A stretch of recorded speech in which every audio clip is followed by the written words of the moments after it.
Ja, herzlich willkommen. Wir sind hier mit dem Maniac, unserem Lieblingsanalyst von der Schweiz, uns repräsentiert. So Maniac, this event as an analyst has been quite an up and down, right? There was a lot of teams that we didn't really expect going into the arena from play and before the tournament. So what is some of the challenges you faced preparing for all the matches, being on the desk and then being like, yes, I don't know really about this Australis team, and then they go to a semi-final and they show us that they're already quite ahead, right, from the 2 months they had prep time. Yeah, I think when you have a tournament that is right after the break, you have very little information to base yourself on. We've seen some teams in Copenhagen, but some teams, it was the first time I saw them in Cologne, right?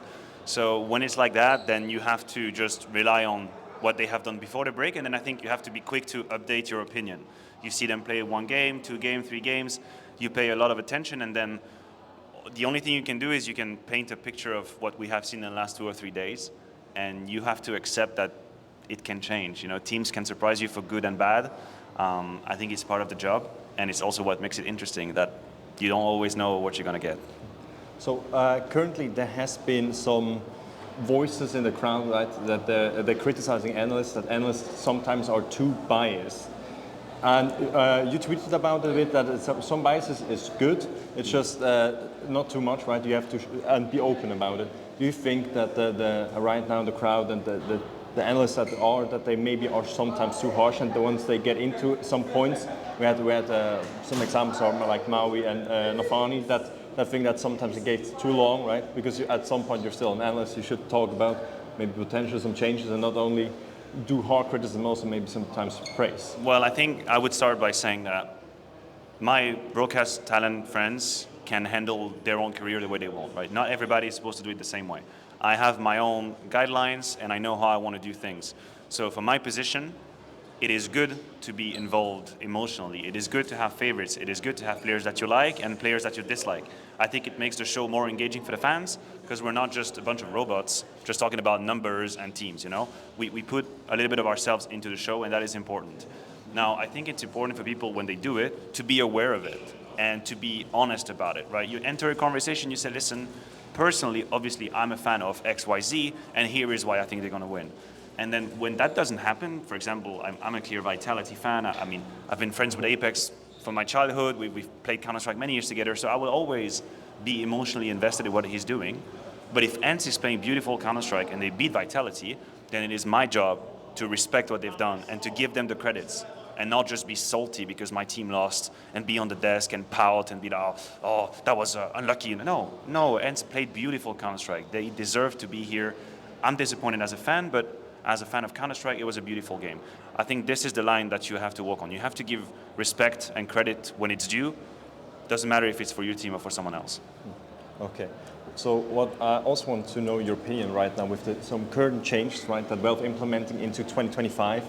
It's going to make your life as an analyst a bit maybe harder, because I think there will be more fluctuation, right? Now we have ENCE as a good team as a represent, doesn't really have partner deals. But they're still here, right? They're in this final, they have this chance, and they're showing that they have the potential. Do you think there will be more of an influx also from like some smaller teams, maybe that get more impact? A good example are teams that are always at the major, right? But yes, they don't really have that partner. They only show up in these CCT events, these online events. Do you think that will have more impact on the scene and with the changes that will go transition into from 2024 into 2025? I think it's possible, but I think that we should remember that these teams have a long way to reach consistency, right? Just because you open the gates doesn't mean that teams like Gamer Legion or Bad News Eagles, for example, teams who have very high pop-off, doesn't mean they're going to make playoffs at every tournament. On one hand, I think it's great that we get to open the doors a little bit, open the gates, and we allow or we make access easier for different teams, different organizations. That is great, but we should be careful just thinking that automatically they're going to do well.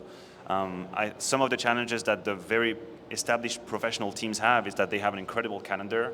They go from one event to the event to the event. They have little practice time, little downtime in between, and they somehow maintain a high level.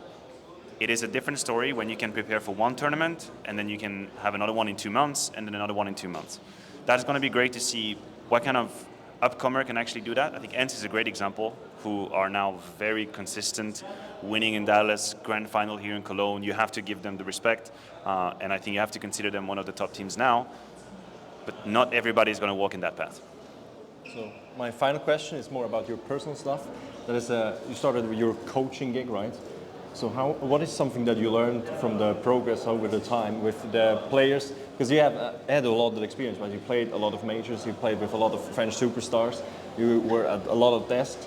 So what are some of the challenges you're facing when you get all these new players and you're like, for you it's like, oh, that's logical, that makes sense, right? They should do that, they should maybe sometime go in for a teammate and die. But when you look and train these people, they'll be like, I don't really feel like it, because a lot of players, I'm guessing, are more self-focused at that point still. I know what you mean. I think, well, based on the little experience that I have now, it's not really only about Counter-Strike, although I will obviously help people understand the game and I will give them some of the principles that I have learned, but I think it's more about being completely honest with yourself for the good and the bad, and then not being afraid of talking and working on what's bad, as a player. And some people sometimes have topics they don't want to talk about. Like you say, some people don't want to go in first, but maybe it means that just they are afraid of the bad comments. They want to have good stats because they are afraid of the community, or maybe that's because they don't trust their teammates, or maybe they don't trust the game plan. So I'm trying to help people to get beyond like the first emotion and say, okay, what's the problem here? Do you have a problem with how your team is playing? Okay, how can we address it? What is it that you can do to make sure that this is not happening and to put yourself in a better position? And I think that I can help people from different ranges of level, from professional players to just someone who enjoys the game, because we all have a whole lot in common when we play Counter-Strike. It's from the very top level to the very bottom. The experience is not that different, and I just try help people be happier with it and performing better with it. Yeah, having a good time, actually enjoying a game that you play for, hopefully you love. I still love the game. I play the game all the time. I still love the game.